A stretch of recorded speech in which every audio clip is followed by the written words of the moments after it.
Isn't it fun to use artwork and crafting to evoke memories of places that you love, creating those inspired spots within your home? Here I have a guest bedroom done in a beach-inspired theme. A simple photograph on the wall, coupled with some created crafts and other artwork, just evokes that seaside feeling. And now for you beach lovers, I'm going to show you how to take a plain wooden box and use some of this polyvine heavy-duty wood varnish over the surface. You can see I'm using a paintbrush just to apply a nice even coat of that as our first protective layer. You'll want to allow that to dry thoroughly. I'm using a heat gun to expedite that process. And while it continues to dry, I want to show you a fun order that I'm unpacking. I recently received this from Decoupage Napkins.com. Here are some of the thousands of products that they sell. All of your crafting needs can be found in their creative assortment of products. You can see I've got an assortment of beautiful paint colors from Pentart as well as from Dixie Belle, and other special effect products that you'll be seeing me use in upcoming videos. I'm just giving you a sample of some of the beautiful assorted products that I've ordered and anticipate using in some upcoming DIYs. Included in this delivery was a wooden cutting board, quite beautiful, made in the USA, I was happy to see, as well as some gorgeous rice paper. I'm really thrilled with this beautiful visual representation of the Holy Family. Here are some of the other rice papers included in my order. I love the visual movement of these overlapping circles of color, woven with all different color combinations. There's a beautiful texture to this paper. It's delicate but also very durable, as you'll see me now use. First though, I'm using the same polyvine heavy-duty wood varnish in the flat finish to cover another of the wooden boxes. This is a smaller box and designed inside like a jewelry box. I'll include all the sources for these products in the description box below. Here, I'm just making sure that all the surfaces are covered with that heavy-duty wood varnish, just again to give it a protective layer. And I'll set this one aside to dry. And now that the large box has completely dried, I'm using this beautiful Dixie Belle paint to cover up the surface of the box. I'm using the color Cotton. I find that if you use a nice bright color against your wooden surface, your rice papers will look much more vibrant and brightly colored. I like using this heat gun because it does speed up the drying process when you're eager to get to the next step. And you'll see this next step is the fun part. Here I'm using 2 pieces of the rice paper from the Seaside inspired collection from DecoupageNapkins.com. I love this image of the horses running across the beach, and I decided to use 2 sheets of the same design. You can see I'm lining up the horizon lines. I'm using now a decoupage medium to coat the entire surface of the top of the box. And now I'm going to carefully lay in place those 2 sheets of the rice paper. It's very durable, much more so than working with napkins. So if you need to reposition it, which you can see I'm doing, it lifts up very easily.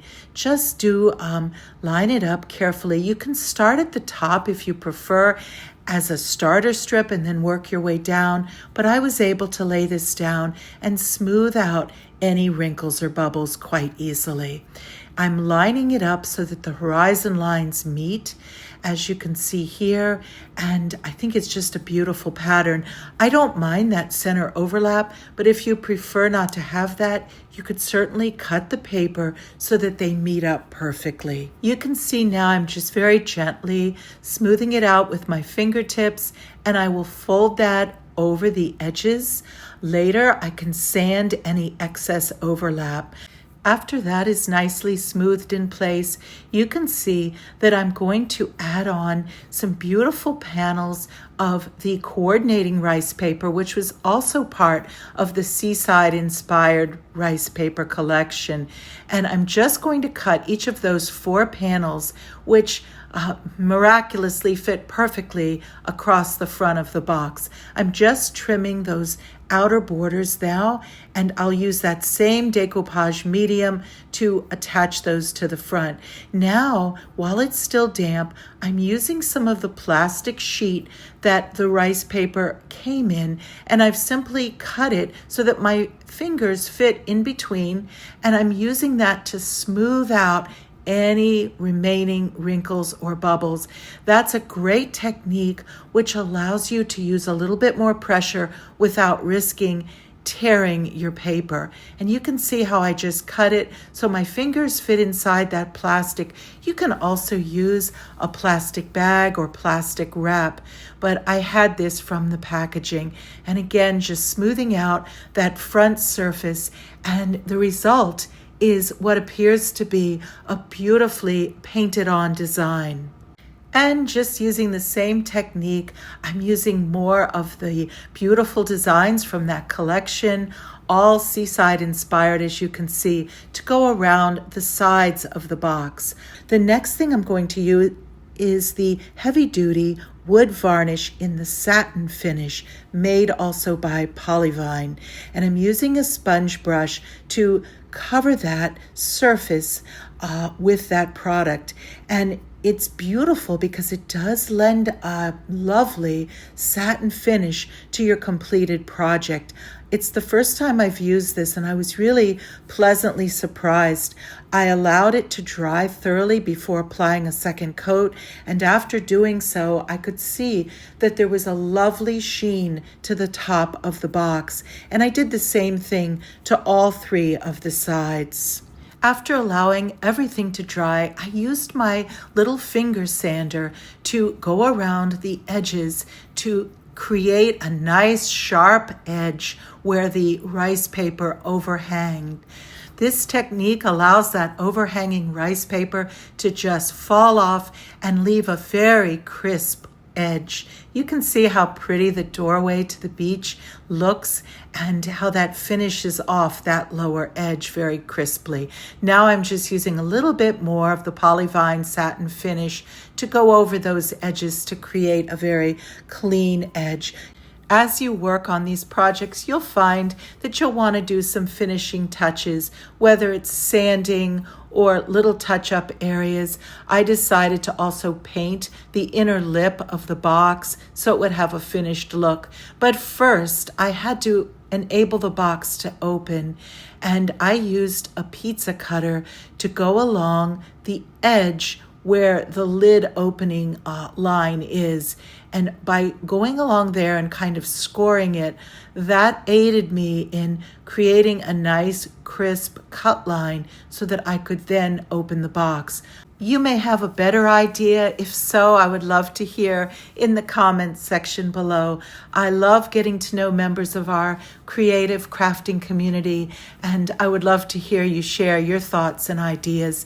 Here I'm adding a final adornment. I took some seashells and I glued them together in this design. And now I'm adding some hot glue to the back of that scallop shell design, and I'm going to adhere this right to the top center of the box. It will be the final exclamation point on top of our Seaside inspired decorative box. And here it is. I'm so pleased with how beautifully this turned out. The nice thing about it is it's not only a decorative accent, but also very functional. Think how many things you could store inside a box like this.